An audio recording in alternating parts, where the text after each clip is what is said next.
within this material world instead. To put it in a more general way. Some devotees are related to Krishna as a servant. So then, when they go apart from Krishna, they try to find a master in this material world. We see these guys in the military, you know, or in corporations, playing follow the leader, and they'll do anything.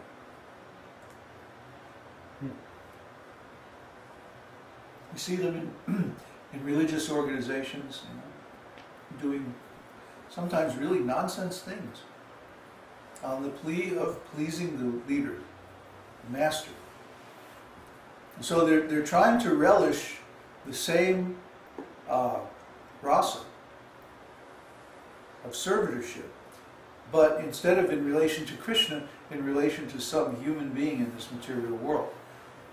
Same thing with friendship, parenthood, conjugal love, whatever the Śrī Bhava of that particular devotee is, they will try to satisfy it within this material world by seeking out places, situations, relationships that allow them to relish that taste in a material context. And of course the problem with all of these is that they're very unsatisfying. No one can actually replace Krishna. No situation in this material world can actually replace the spiritual world, where everything is eternal and perfect. So the living entities become very frustrated, and they become very angry. So then you have this original taste, this original rasa, mixed with the anger and frustration of trying unsuccessfully again and again and again to taste it in this material world. So I would have to say that, yeah, the deep feelings that you go through just before self-realization have very much to do with one's actual spiritual nature, his or her sthāyi bhava, or permanent relationship with Krishna. But they get covered over by this tremendous pain of trying again and again and again in this material world to satisfy them and not being successful. It's not just this lifetime, but many, many, many lifetimes before this one, where the person has been trying again and again, banging their head up against the wall of this material energy, and failing again and again and again. Yeah, and then taking another birth and thinking, oh, this time I'll be able to get it, you know. Maybe I'll go to the heavenly planets, that's it, you know. And then that doesn't work, and then they have to go, oh, it's just horrible. So I'm trying to make the description as general as possible for different types of devotees, but specifically in the mood of conjugal love. In this material world, you know, there's so much cheating around intimate relationships, so much lying, you know. I'll love you forever. No, nobody can love forever, not in this material world. Even people who really genuinely like and care for one another, after so many years with each other, it becomes a routine, you know. It's boring. It's ordinary. You get to know everything, you know, every little imperfection of the person's body, mind, personality, and actions, and so on like that. You know, and after a while it's like, you know, oh no, I know what he's going to say. He's going to say, and then he says it, and you go like, ah, I knew he was going to say that. You know, and no one or no relationship in this world can maintain its charm indefinitely. So we always reach a point where we become like fed up, you know, and frustrated, and it's like, then if we don't know what's going on, we'll think, oh, maybe if I try somebody else, and then so maybe there's an affair, or there's, you know, some cheating, or some, you know, looking around on the internet or whatever, you know, and then this creates a strain in the relationship, and oh, here we go again, you know. So these material relationships can never give the taste that we're looking for, because we are looking for Krishna. And Krishna is perfect.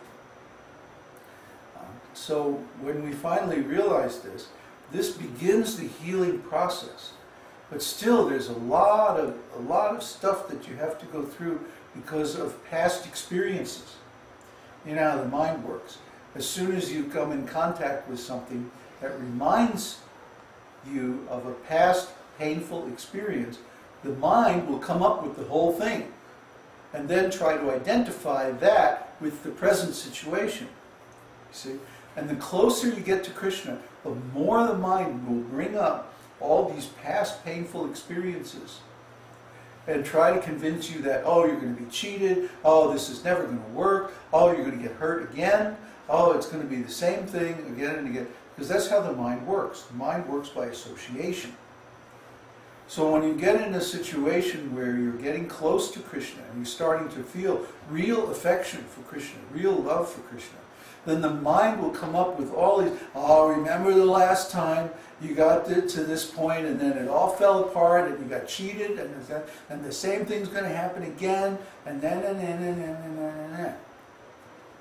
So this is where you have to exert very extreme self-discipline and control of the mind and realize that this is just the mind, this is just my particular neurosis, and the mind is coming up with this because of its habit of reminding me of past painful experiences, past traumatic experiences, because that's the function of the mind.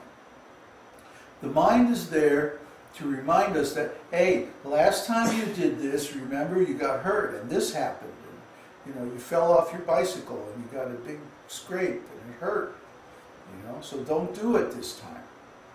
See, the mind is always doubting. The mind is always trying to say, no, stop, don't do that. See? Or on the other hand, oh, the last time you did this, it was great. Yeah, let's do it again.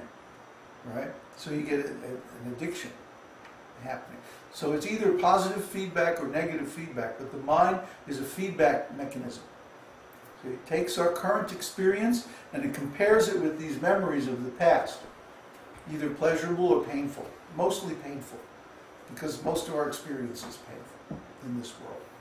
So we have to become very careful when dealing with Krishna consciousness, especially in the advanced stages, not to listen to the mind, but to listen to the scriptures. Shastra chakshus. See through the eyes of the scriptures.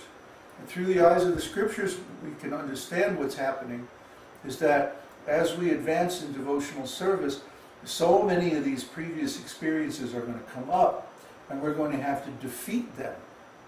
Defeat the mind. And say, no, this does not apply. Because in the past, their experience was in relation to some mundane person. And this experience now is in relation to Krishna. So that similarity doesn't apply because Krishna is perfect. And after we get many years of experience of working with Krishna, we'll actually understand his character and how reliable he is and how firm his promise is and how merciful he is and how kind. And we'll grow to trust Krishna so that when things get rough, you know, just like if you have a good strong friendship or a good strong marriage, even if things get rough, you don't consider, oh, just to break it up. You say, well, things are a little rough now, but we got through it before and we'll get through it again. See, that's a good, strong relationship because it's based on the firm commitment. So, similarly, we have to be like that with Krishna. We have to know that even though there may be some rough spots, there may be some times when the mind is really bothering us. Krishna, every time that we were sincere in the past, we got a good result from Krishna. Krishna was able to fulfill his promise. Similarly, he's going to do it again this time. He's going to really give us what he promised. But we have to do our part, and we have to defeat our mind. We have to discipline our mind. That this is not the same. You're thinking that this is the same as that last time, but no. And the difference is, this time we're falling in love in relation to Krishna. And Krishna is not like that other person. Krishna will never become boring. Krishna will never become old. Krishna will never have a fault or a failure. Krishna is all victorious, all perfect. So if we fall in love with Krishna, it's not going to be the same as the last time. This time it's going to work. And we have to be very firm with the mind. Bhaktisiddhanta used to say,